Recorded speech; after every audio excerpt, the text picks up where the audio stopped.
Good afternoon, everyone. Good afternoon. Good afternoon. We are live here at A Mighty Blaze. It is Tuesday. It is 4 p.m. ET, and I am Hank Phillippi Ryan, and I welcome you all to A Mighty Blaze and A Mighty Mystery. That means it is time, 4 o'clock, means it's time for A Mighty Mystery. And today we are thrilled, I'll put this in the picture, we are thrilled to welcome Jonathan Santlofer, the author of the brand new The Last Mona Lisa, which is this page-turning, absolutely cinematic, immersive thriller, which is, and allow me to say, it's a little bit Dan Brown Da Vinci Code, and it's also a little bit the Thomas Crown Affair.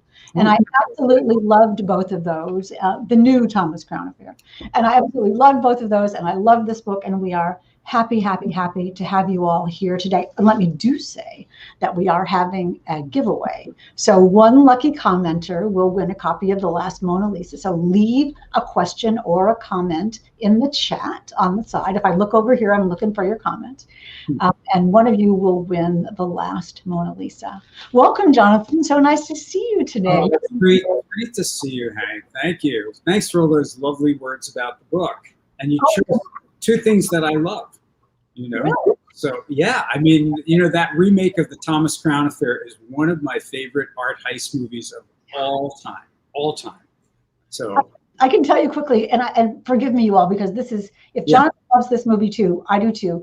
Renee Russo, she comes out in that dress. She has this dress, that sort of illusion net, and she's so smart and she's so clever. And I have to tell you that so many of my heroines are based. People say, "Who would play your heroine?" And I say, "Oh, Renee Russo." So anyway, okay, we'll come back to that. We'll come back to that. So welcome.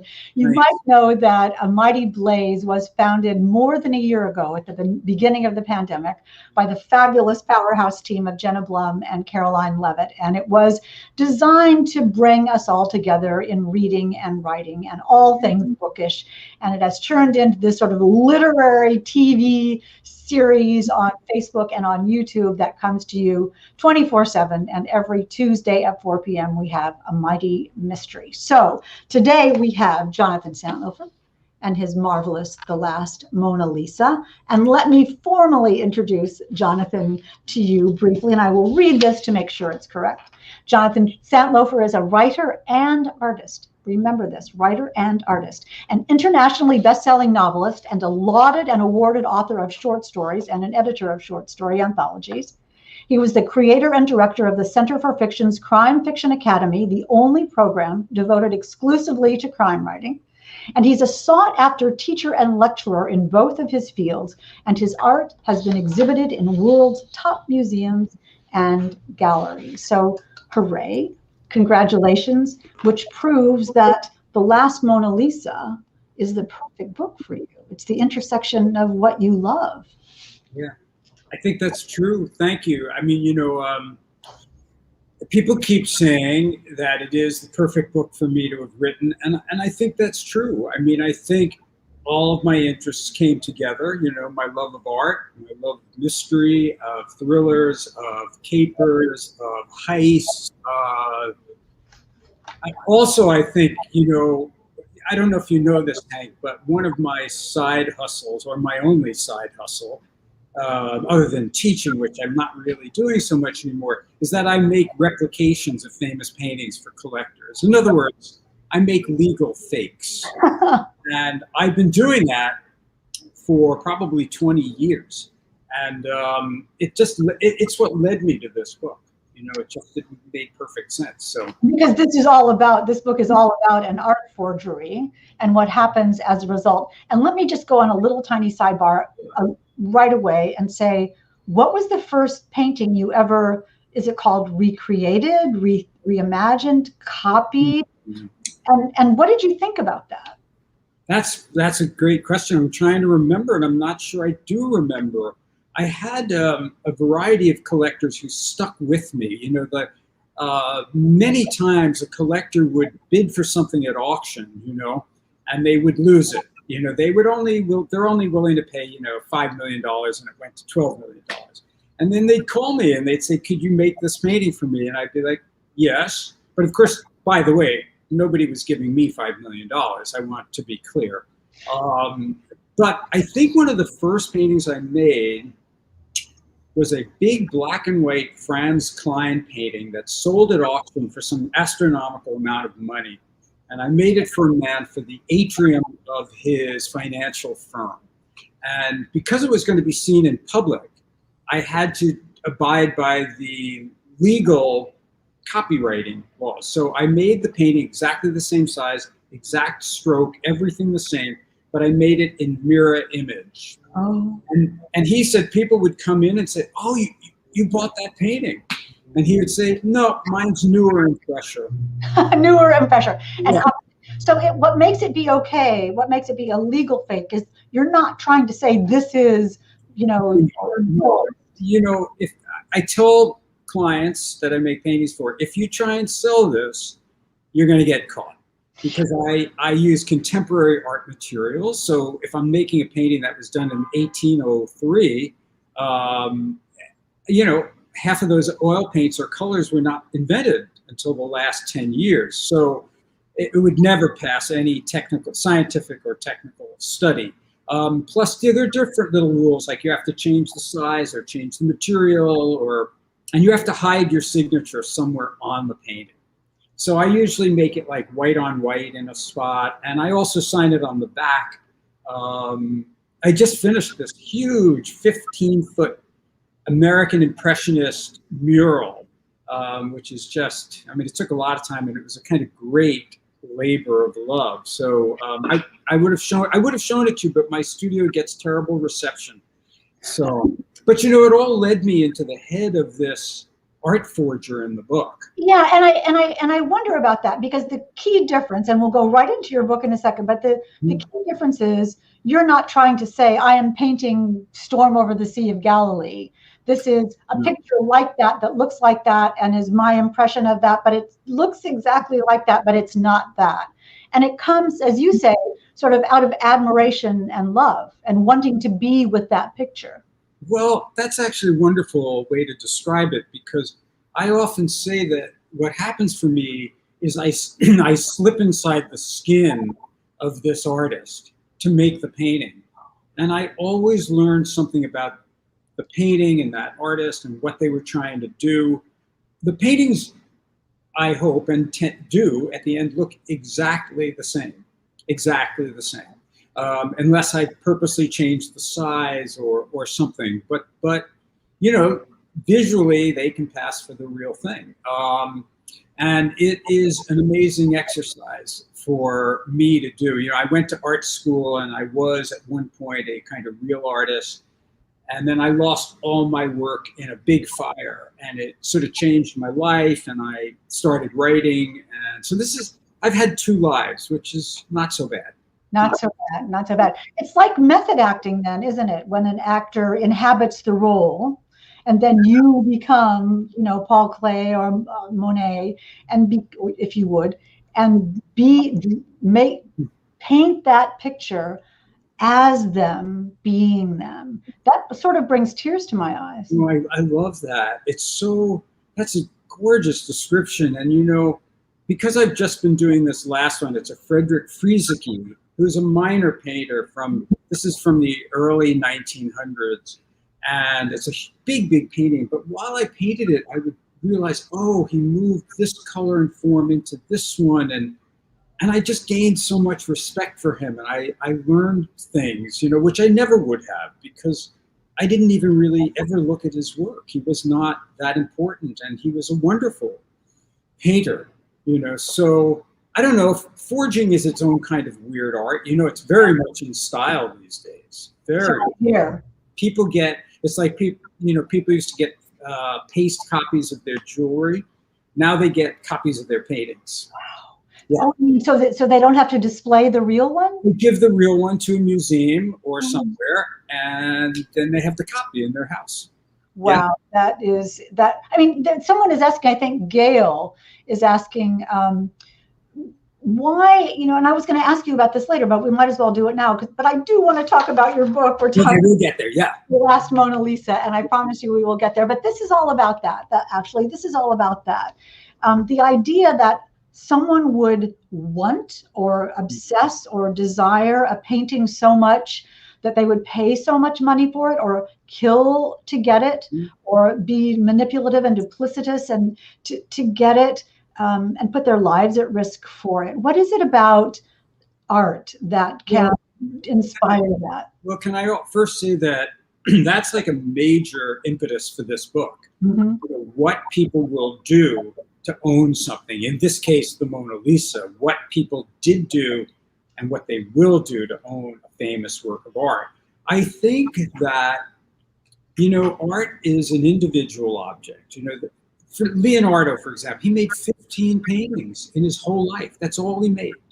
And Leonardo represents, the high Renaissance. There were only 5. Well, there were really more than 5, but the famous 5, Leonardo, Michelangelo, Raphael, Titian, and Giorgione, who died young. But there are other great artists who, we see later. But in any case, so it's a rare object. And Leonardo, he was a bit of a slacker painter because he was busy inventing flying machines and all kinds of stuff. But there are not many paintings. And so why do people want something? Well, they want it because it's unattainable. Mm-hmm. And it's something that, I kind of get it and I don't, because obviously I wouldn't kill to get something. Although the other day I was at the Cezanne show at the Modern, and I've been writing way too much about art theft because I thought, gee, these pictures are really small. I could just check them in your back pocket like your main character does. Luckily, they're bolted to the wall, and I wouldn't really do that, but it passed my mind. And, that's exactly what happened with the Mona Lisa. So let's go back to that, because this is what we should thank you for corralling us back to the book, The Last Mona Lisa, because we were off the track, but on the track. Yeah. The Last Mona Lisa is based, sort of the key germ of it, I keep moving this the wrong way, the 1911 heist of the Mona Lisa that really happened. So talk a little bit about what's real in this book and what's fictional in the book. Sure. I think, that's what was so much fun for me. It was working off of fact and mixing it with fiction. So the jumping off point is the actual theft of the Mona Lisa in 1911. This disgruntled Louvre employee, Vincenzo Perugia. Now, I should say there are varying theories over history, over time, about what actually happened, but the most accepted is, so he had been fired. He was a carpenter. He had actually built the frame and the box for the Mona Lisa. He was fired. He hid in a broom closet overnight, and he got up in the morning when the museum was closed to the public, and he came out, took the painting off the wall because he knew how to take it apart, put it under his shirt, and he walked out of the museum. And the most astonishing, there's so many astonishing things. First of all, the director of the Louvre was on vacation. The guard who should have been in the room was home with a sick child. The painting was not missed for almost 2 days. Oh, no. How did that happen? Because the only, how artists go in and they set up easels and make copies? Well, this guy was doing that. And he went to the guard and he said, well, where's the Mona Lisa? And they were like, oh, it must be being cleaned, or it must be this. And then suddenly they realized, no, it's not here. It's gone. And 60 policemen came to the museum. They searched Paris. They went everywhere. And Perugia had taken the painting home to his apartment, which was very nearby. And he kept it for 2 years. So it's this amazing story that was a great jumping off point for me. How did you know what finally happened? How did they find it, and what finally happened in real life? Well, in real life, what happened is he decided to return it for a ransom. So he ransomed the painting to the Uffizi in Italy. He was an Italian expat living in Paris, and he decided, or said, the painting belonged to the Italians. And so he ransomed it to the director of the Uffizi and this other curator came, and of course the police came. And they arrested him, and he was tried and convicted. He was sent to jail. Oh, this is an amazing story. So when I went to Florence, I met this Italian artist who a friend of mine had told me to look up, and we became friends right away. And he mentioned this place, L'Immerate, which is now a little art space in an old prison. And I said, wait a minute, L'Immerate, the prison exists? And he said, it's a monument, it's closed to the public. Anyway, I got in. The director let me walk through the halls of the old prison and sit in a 6-by-9-foot cell like Perugia would have sat. And it was the eeriest, I was all alone in this prison cell where my character had actually been. Was that full of ghosts? Oh, yeah. People had graffitied on the wall. So there was graffiti from like 1400, 1600, from the 1900s. It only closed, I think, in the 70s. So, it was an active, horrible prison up until fairly recent time. But, doing things like that is what makes writing this kind of book, so amazing, because then you can really imagine it and put it on the page because you felt it. Well, it comes out so beautifully in the last Mona Lisa. When you said the 6-by-9-foot cell, and I remember the scene when that is described in the book, and it was just like the book is so realistic in a way, but still, it's not historical fiction. It's a contemporary caper thriller adventure. So how did you weave the fiction in with that gem of a fact? Well, I had that idea, and I guess, this is the first time I'm saying this aloud because it's coming to me. There were two books that had influenced me. One was Possession by A.S. Wyatt, which is a book I love about these, and it's fictional, these two kind of curators find these letters of a poet, and the story goes back and forth in time. It's amazing. And The French Lieutenant's Woman, John Fowles' book, which is one of my favorite books. And, Fowles' book is a sort of fake Victorian novel. And I kind of had in my head, I don't know if I had this exact thought, but write a fictitious historical novel. And so I had just enough real facts to use. And then I started to, I came up with this idea that there's a prison journal that the thief had kept, and that his great-grandson, Luke Peroni, hears his great-grandson, who's a sort of troubled boy now in his 30s, it has been obsessed with his great-grandfather forever. And he goes to Florence to find the prison journal. And so the story takes place in the present, but you occasionally go back and read the journals, all of which I created, by the way. This was the first version. What do you mean?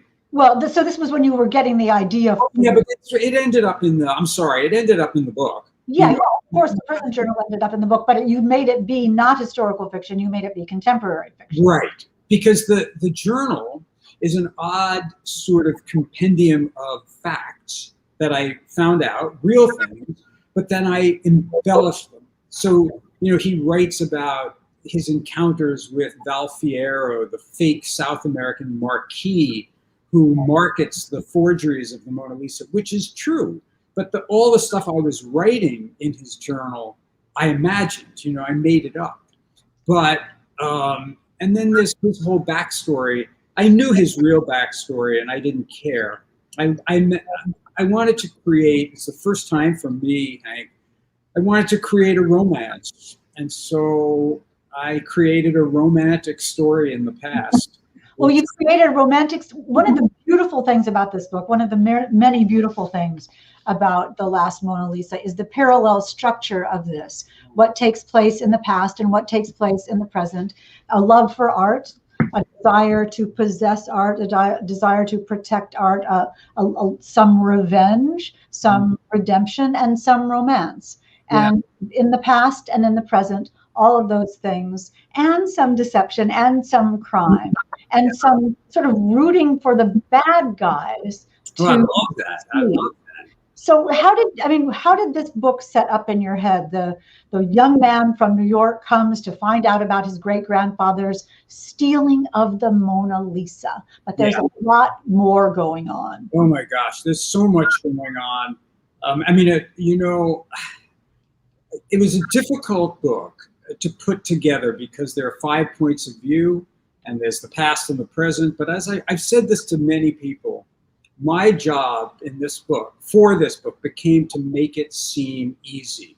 I wanted it to read really easily. I wanted the reader to have fun. I never wanted the reader to think, oh, this is a difficult book. No, no, no, no, no. You know, you don't want your art to talk about its tough process. You want to take people away.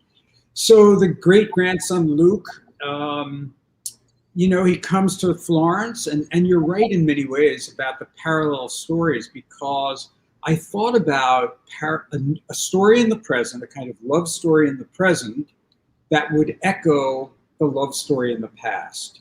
You know, in my head, the movie or television version will have the same actors playing Luke, Alex in the present, and Vincent and Simone in the past. You're making me cry. That's perfect. Well, I only made myself cry a couple of times. I think I kind of sometimes get so involved, and I'm sure you do in your books, that I do get kind of emotional. And there's a scene in the book, this isn't a spoiler, but Luke goes to Paris to find his great-grandfather's apartment. And he finds it, and the woman who's been living there for like 90 years, she's an elderly woman, French woman, and on the wall is a small painting that his great-grandfather made, and she gives it to him. And to me, it was like connecting over time, these 2 time periods. And there was also a little bit of an emotional thing for me, because I was very close to my grandfather, my mother's father, who almost raised me in many ways and was just the most extraordinarily loving, wonderful man. And so maybe the book's a little bit of a tribute to grandparents in that way. I mean, I don't know. Ask another question, Luke. Okay. I mean, I love when he also sees the vines and flowers on the wall, and that sort of come back to that love story as well. But the undercurrent of it is that that Interpol is involved. An agent of Interpol is involved in looking into international art theft, and you talk a lot about, and then fascinatingly so, how Interpol works and how the people who are after art thieves work. And I when you were talking about that there was the thought that the Mona Lisa that was returned wasn't the real one. Talk a little bit about that. Well, okay, there's a few things there that you said that I want. Well, you know, there are people have written, and you can dig up old newspaper articles too in France, particularly, that suggest that the painting was stolen prior to the actual theft, and that then the painting was ferreted off, and that Perugia actually stole a forgery. Then there are other people who believe that during the time it was away, we know that there were forgeries made and sold. There were several fake Mona Lisas that were made and sold, which I play with in the book. And some people believe that a forgery was given back to the Louvre. Now, people ask me, well, what do you think? I don't know. I mean, you know, I don't want the Louvre to hate me, because it's the most fantastic museum, and I'm sure they have the real Mona Lisa, but anything is possible. You know, there are forgeries in museums all over the world just waiting to be detected. I mean, there are great art forgers out there. So it's possible. It was something I used in the book for sure. You know? Oh, absolutely. I mean, I think it's so much fun to think about how many people who read The Last Mona Lisa will long to go see it and see if they can tell whether it might be real. All of the inside scoop that you give us about this painting. Do you remember the first time you saw it? I do. I was quite young. I was in my 20s, and I'd come to Paris. And I remember I had the same thought that many people have. Gee, it's small, you know? And then, you know, nowadays it's hard to see it because it's behind glass and you have to stand far away. But in those days, you could go right up to it. And I did, and it took a while to see it again. Do you know when something's really, really famous and you've seen it a zillion times, how it takes you a while to re-see it, to actually see it? And I think a painting like the Mona Lisa, it's more than a painting. Why is it so valuable? Because not only because it's one of Leonardo's few paintings, but it's like this icon of the Renaissance, of beauty, of painting, of dreams and desires. I mean, it's a painting Leonardo kept with him his whole life. Did he love it? Did he love it? I believe he must have. It was a commission from the Giardini family, a silk merchant, commissioned the painting for his third wife. His first two wives had died in childbirth. And Lisa Giardini, who was pretty much believed to be the sitter, she was very young. They had according to Vasari and other people of the time, they had a long and happy life together and 5 children. Anyway, Leonardo started painting her. He needed money. And then he didn't need money anymore. And he never gave them the painting. He took it with him. And he still had it when he died in France. And so it was then in the court, the French court for a while. Then Napoleon took it and hung it in his bedroom for a while. Yeah. So that the Mona Lisa has plenty of stories, obviously, if she could speak, It has an amazing history. And I think when we think about precious objects, it's kind of all of the things attached to them, right? All this history, all of this mystery. Yeah. So when it got to the Louvre, was it already famous and iconic, or how did that happen? Well, the theft helped that. Oh, it was a painting that people knew and artists liked, but it really became famous after the theft. Because it became a media sensation like it would nowadays. Let's say an important painting was stolen from the Met. Well, I live in Boston, where the Isabella Stewart Gardner Museum is, so we live this every day. Forever. That's a wild story. But so, after the Parisians came to the museum to see the empty space on the wall where the painting was. And it became more and more famous, and the fact that it was missing for 2 years. And then when it was returned, they allowed it to tour through Italy and people saw it. And then it toured in France. It became more and more and more famous and valued.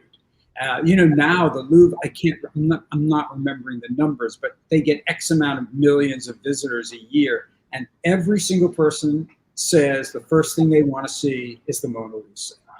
Now, why is that, do you think? I mean, you were talking about re-seeing it. When you look at the Mona Lisa and we see a tiny little edge of her in the painting, and it's obviously ridiculously instantly recognizable. What is it about you're the art expert, technically, emotionally, what is it about the Mona Lisa that draws us so much? I think it's sort of things I've been saying. It's a combination. I mean, she's a very still figure. If you take your time and look at her, or even look at a great reproduction, you will start to see that she's a young woman. She's very composed.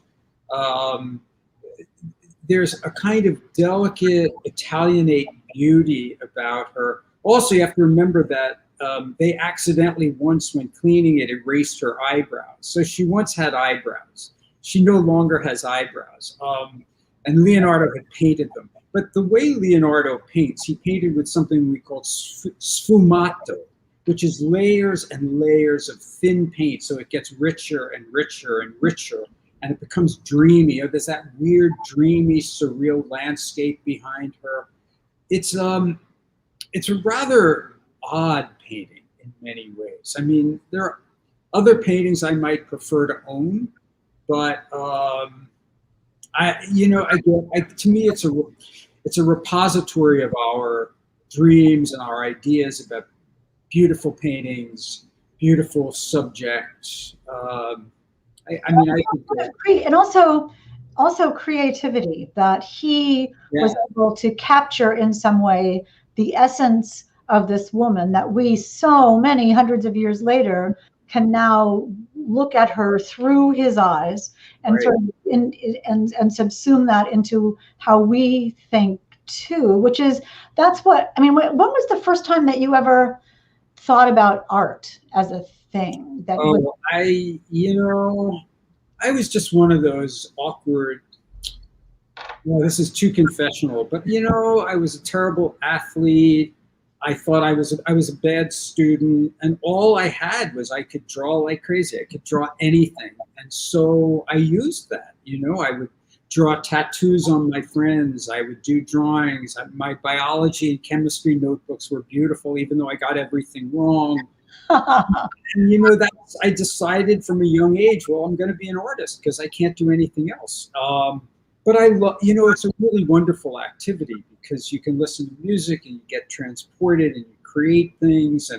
But I love writing in that same way because you're never alone. You're with your characters and you go on these journeys. It's kind of, one of the things I thought about with this book was taking my reader to different places through art, through the streets of Florence, through the streets of Paris. I wanted them to walk along with my characters. I wanted them to feel like they were there. They were really there. It is a wonderful and evocative travel log, not a travel log, because I've obviously been to Florence and been to Paris, and you took me right back to there. With the streets and with the Ponte Vecchio and with the museums and with the cafes in Paris and the little garrets and all, everything that the light and the shimmer and the feeling of possibility, and everywhere you look is something beautiful. Everywhere you look is something beautiful. Yeah, Florence is it's like a jewel box. And I had been to Florence in my life, but I went just for this book. So tell us about that. Well, it was funny because my editor said at a certain point, well, the book's really great, but I could use a little bit more color of Florence. And so I mentioned this to my daughter, and she said, well, so go to Florence. I'm like, I can't go to Florence. What are you talking about? And she literally went to my computer, and she said, okay, what are you doing on Friday? And I was like, what? And she booked me, I swear to God. And she got me an Airbnb, and I went. And I went for a week, and all I did, I had with me a notebook. I traced every one of my characters' paths and routes through Florence. And I got behind the scenes at the Laurentian Library. I got into the prison, as I said. I went to all the Medici places. I went to the Michelangelo tomb. And I was alone almost in all of these places. But then I came back and rewrote my book. But so you had written a version of the book. Yeah. And then you went back and became your characters in the book. Kinda.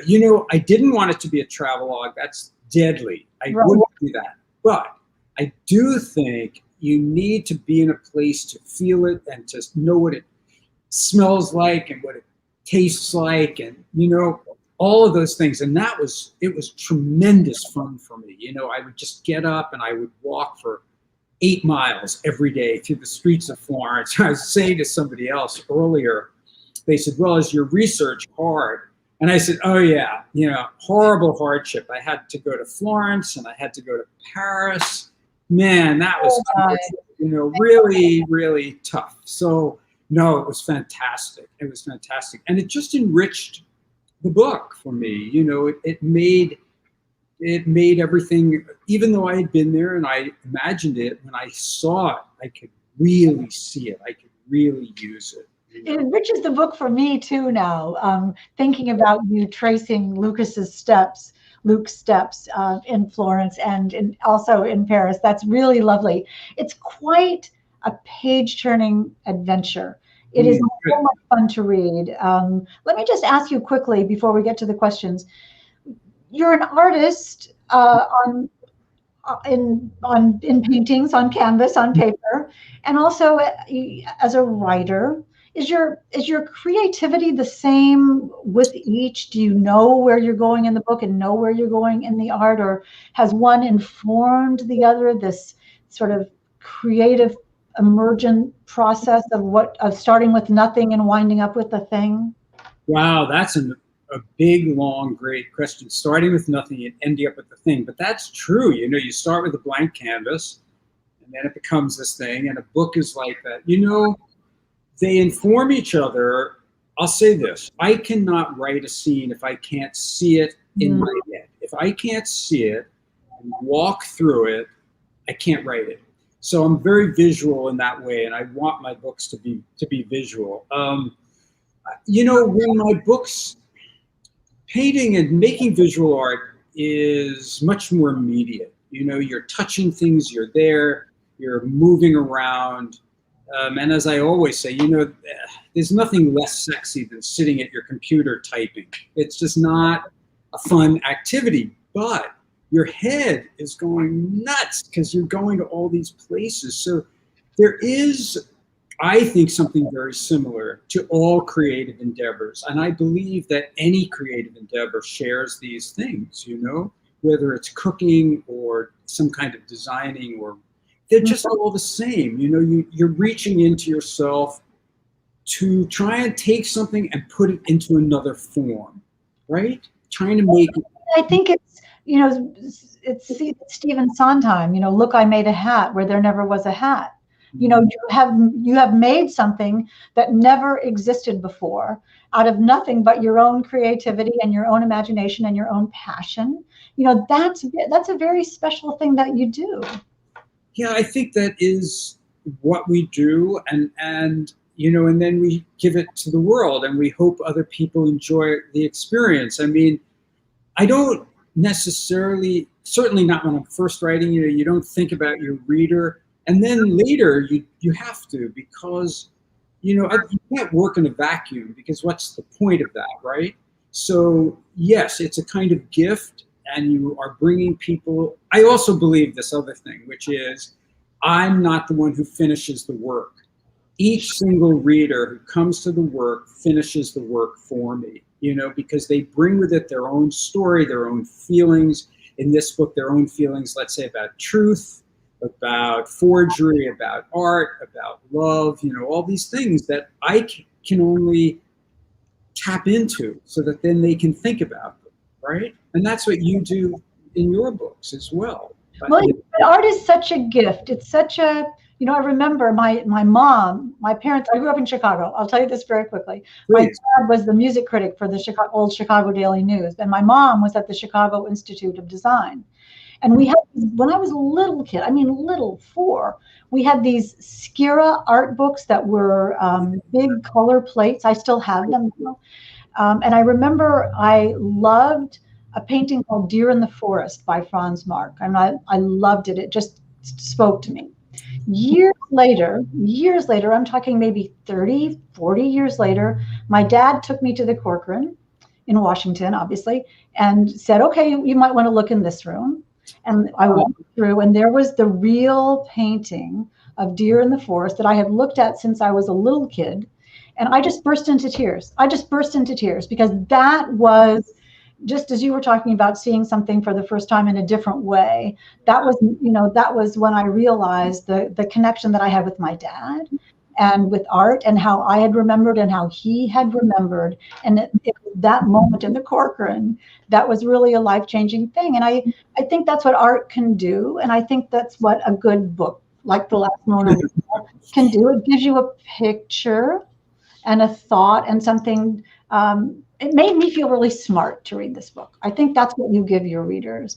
No, I think you might be pretty smart anyway, but that's a beautiful story. And I want to just say, somebody had said to me about, for example, the Van Gogh immersive experience. And I said, well, it's fine, but it's not Van Gogh. You can go into a museum and you can stand in front of a Van Gogh painting, push everybody else away in your mind, and you will have an experience. You will see that heavy paint on the surface. You can think about the stories about Vincent van Gogh and his sort of tragic life, and you will have your own moment. Nobody has to tell you about it. Nobody has to show you anything else, And I think books allow you to, and they always were for me, and still are, a way to escape my life and go into somebody else's life and be transformed, And the idea of coming to see, like, I'm going backwards, that the real Franz Marc, part of the Blue Rauda group, German painting group. It's a gorgeous painting, I know it well. Seeing something that you've known and loved for a long time, it's like seeing, for you, it's like I said about the grandfather and the painting.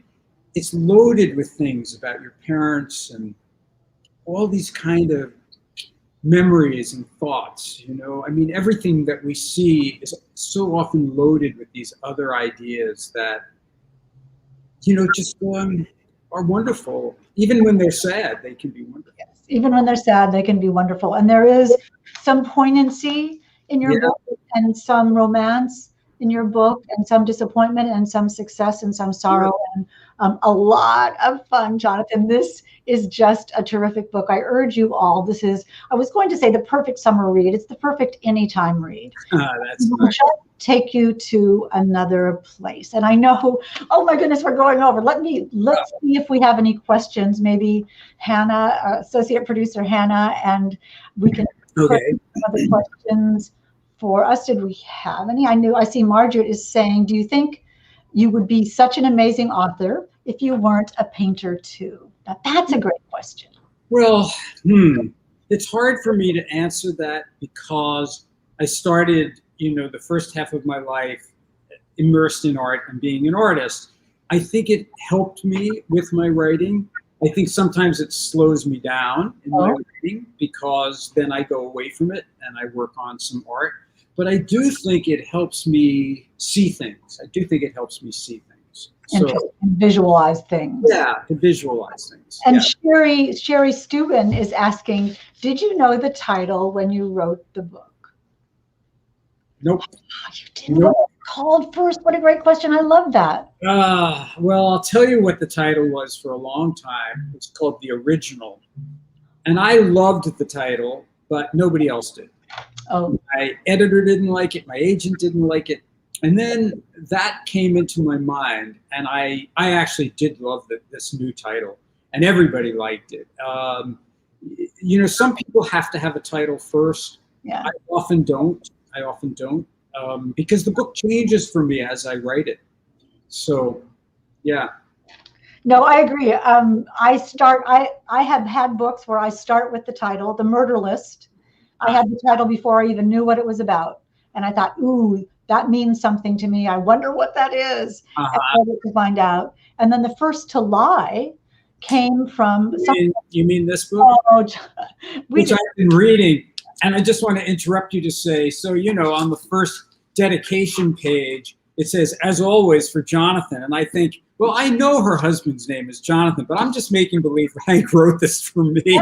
That particular copy that you have, that is for you. That is for you. Thank you. That's so funny. That's very sweet. And we did not set that up, you all. No, we didn't set that up at all. No. The title of that book, which now I'm blushing, the title of that book came from something that someone said in the previous book, where one of the characters, a reporter, is told by the police officer, well, you know, the first to talk is the first to walk. The first person to rat someone out is the first person to get a lighter sentence. And she says, yeah, but what about the first to lie? And then I thought, oh, thank you. Yeah. So I had that title from one of my fictional characters. Well, the fictional, you know, one's fictional characters become so alive, you know, and they tell you things about themselves. And I think the only book I ever had a title for was my first novel, The Death Artist. And I had the title just when I started the book. And it's the only book that kept its title. All the others changed. And they changed because my feelings about the book changed, you know. I don't know if that ever happens, that your feeling about a book actually changes. But, I mean, this book I just want to say, it didn't change for me in what I believed it was about. I always kind of knew it was about a search for a kind of truth and love and family, obsession and secrets. But, you know, I had to realize that on the page and make it, you know, and understand it and then organize it and then rewrite it and rewrite it. But I guess I think the title came about 2/3 of the way into the book. Well, it is perfect. And we love this book. You said truth, love, obsession, family, and art. And it is all in the pages of this marvelous book. You all have about 30 more seconds to leave a comment. I love this book. I love the Mona Lisa. Before we close for the day, Jonathan, you are a rock star. This is It has been marvelous to talk to you. I wish we could do this in person. Congratulations. I hope so. Thank you. I'm looking forward to your new book and to getting out in the world and hopefully seeing you again soon. This was wonderful. Thank you so much. My pleasure. I love talking with you. And let me just quickly say for all of you who are here, next Tuesday at 4 p.m., we are going to talk to the fabulous Megan Collins, whose new book, The Family Plot, is out today. It is sort of Serial meets the Addams Family. It is dark, creepy, and hilarious, and mordant, and witty, and quite original. So do not miss The Family Plot next Tuesday at 4. And today we've been talking about The Last Mona Lisa, the new blockbuster adventure thriller novel about love and art by Jonathan Santlofer. And we are very grateful for you. And thanks to everybody out there for your support and your buying the book, and people are sending me lovely messages. So I thank you all. It means a lot to me. Our pleasure. You come back and look at the chat because you will see all the applause. You're right. Thank you so much. Thank you so much for joining us on A Mighty Mystery today. We will see you all next Tuesday at 4 o'clock. Until then, keep reading.